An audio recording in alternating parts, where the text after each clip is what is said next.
Hello children, Standard 7, Subject English, Unit 2, Step by Step, Part 4. આપણે અગાઉ part 3 સુધી જોયું.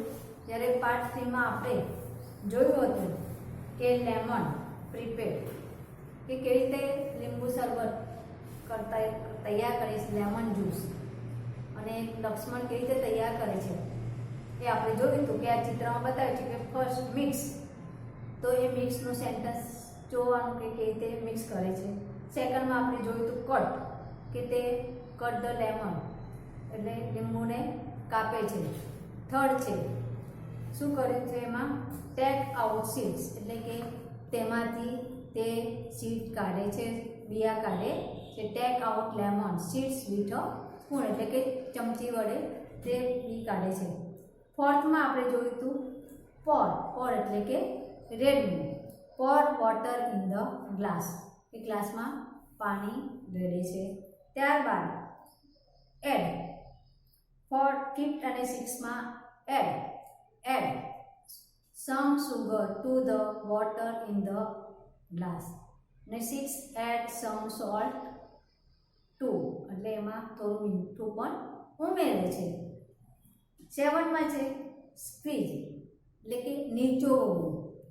પછી શું કરે છે squeeze lemon with the water, lemon into the water એટલે કે પાણીમાં લીંબુ નીચોવે છે.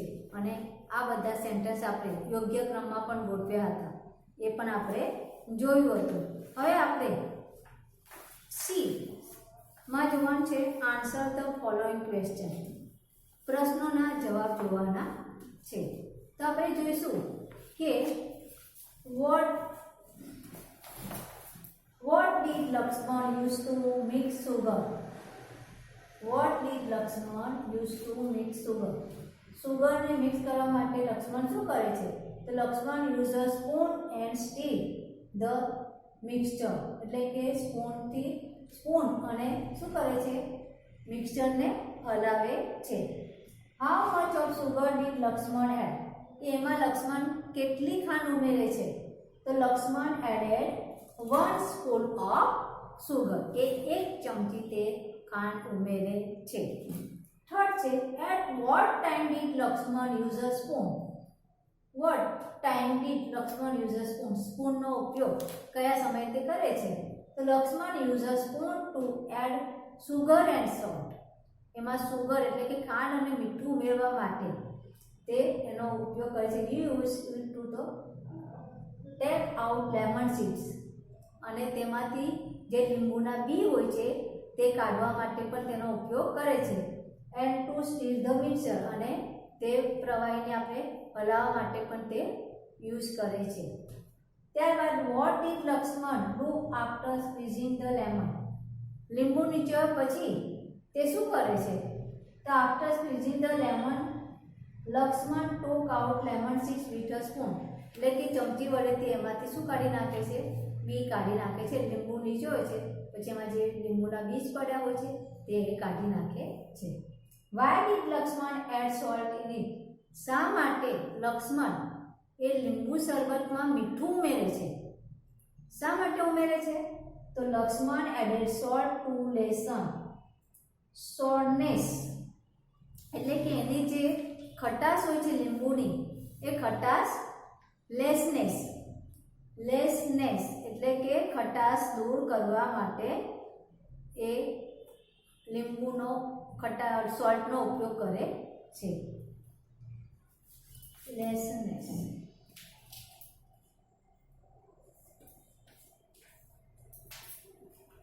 એટલે કે ઓછું કરવા માટે, ખટાશ ઓછી કરવા માટે તે લીંબુ મીઠાનો ઉપયોગ કરે છે.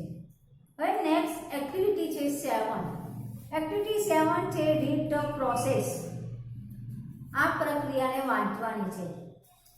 મટીરિયલ્સ સામગ્રી, હાફ કટ પ્લાસ્ટિક જાર એટલે કે અડધો પ્લાસ્ટિકનો જાર જોઈએ. 2 સ્ક્રૂ જોઈએ.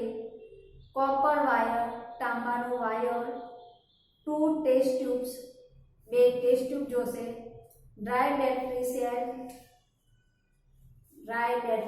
સેલ એટલે બેટરીનો power, 6 volt battery and sulphuric acid એટલે આ બધી વસ્તુ એમાં જોશે. તો આપણે એક્ટિવિટી 7 માં જોઈશું, એના આપણે સ્પેલિંગ જોઈશું એક્ટિવિટી 7 માં.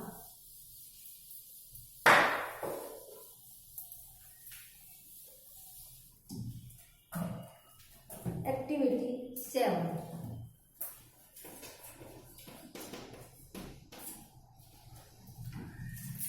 Half cut plastic jar. તો આપણે જોયું મટીરિયલ શું છે, તો મટીરિયલ્સ સામગ્રી વસ્તુઓ,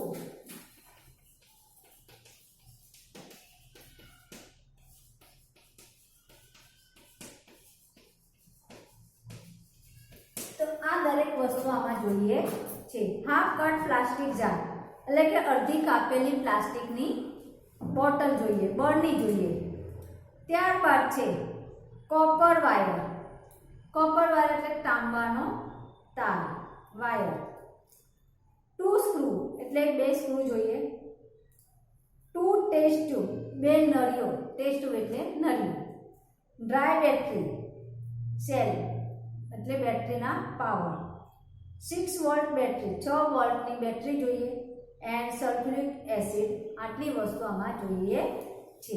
હવે આપણે એની પ્રોસેસ એટલે કે પ્રક્રિયા એટલે કે પદ્ધતિ હવે આપણે જોઈએ. એમાં ચિત્રમાં દર્શાવેલી છે એ આપણે જોઈશું કે એની પ્રક્રિયા કેવી છે, શું છે અને કેવી રીતે આપણને એ પ્રક્રિયા કરવાની છે. તો જોઈશું. ટેક અ પ્લાસ્ટિક જાર એટલે કે એક પ્લાસ્ટિકની બરણી લેવાની. હાફ કટ એટલે કે અડધી કાપેલી. કાપડ ચિત્રમાં દેખાય છે, જુઓ નીચે આપણને કાપેલી દેખાડી છે તે પ્રમાણે. as shown in the figure, make 2 holes at the bottom એટલે કે એના જે તળિયે શું કરવાનું છે, એના તળિયે 2 હોલ પાડવાના. હોલ એટલે કે કાણા પાડવાના છે. એ પ્લાસ્ટિકની બોટલને તળિયે 2 કાણા પાડવાના છે. Fit the holes with the screw અને આ જે 2 કાણા પાડીએ છે એ સ્ક્રૂ વડે શું કરી દેવાના, ફિટ કરી દેવાના. રિમેમ્બર યાદ રાખો, there should not be any water leakage કે એમાંથી પાણી સહેજ પણ ચૂસવું જોઈએ નહીં. બરોબર, આટલું તમારે ધ્યાન રાખવાનું કે પાણી એમાંથી સહેજ પણ નીચે જવું જોઈએ નહીં. Join the outer ends of the screw with a battery or a dry cell. This is our voltmeter. સ્ક્રૂનો બહારનો જે છેડો છે એ છેડો બેટરી સાથે આપણે શું કરવાનું, જોડી દેવાનો અને આ સાથે થયું આપણું શું થાય, વોલ્ટામીટર તૈયાર થઈ જાય છે. ત્યારબાદ છે now fill half of the voltmeter with pure water એટલે કે આ વોલ્ટામીટરને અડધા સુધી ચોખ્ખા પાણીથી ભરી દેવાનો છે.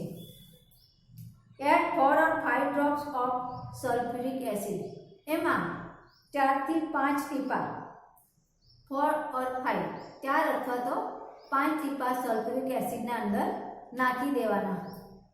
The water will become a good conductor અને આ પાણી એક સરસ કંડક્ટર વાહક બનશે.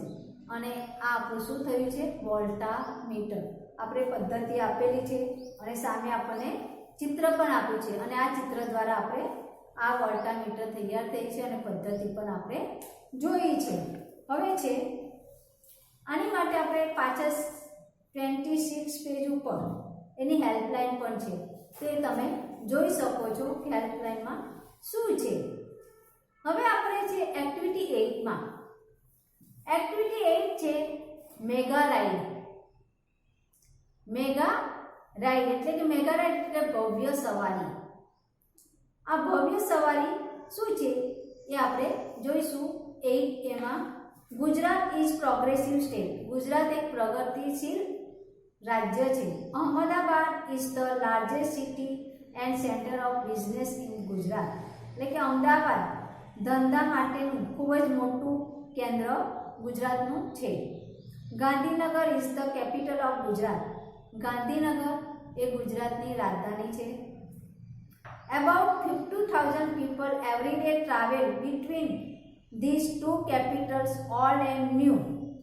એટલે કે આશરે 50,000 લોકો દરરોજ આ બે રાજ્યો નવા અને જૂના વચ્ચે શું કરે છે? મુસાફરી કરે છે. So we need a good transport facility. અને તેથી આપણે આની માટે સારી એવી વાહન વ્યવહારની સગવડ કરીએ છીએ. સો વી નીડ આપણે વાહન વ્યવહારની જરૂર છે. The government of Gujarat plan for a new railway project. Government of Gujarat એટલે કે ગુજરાત સરકાર આ માટે રેલવે પ્રોજેક્ટનો નવો આયોજન કરી રહ્યું છે. The government started a ₹2,000 crore company for the project. એટલે કે આ ગુજરાત ગવર્મેન્ટ આની માટે કેટલા 2,000 કરોડ કંપનીના પ્રોજેક્ટ માટે તે તૈયાર કરે છે. The name of the company is mega. અને આ કંપનીનું નામ છે મેગા. એ મેગા એનું ફૂલ નામ શું છે? જુઓ, metro link express for Gandhinagar and Ahmedabad. The cost for this project is about ₹1,200 crore. તો આ પ્રોજેક્ટની કિંમત આશરે કેટલી છે?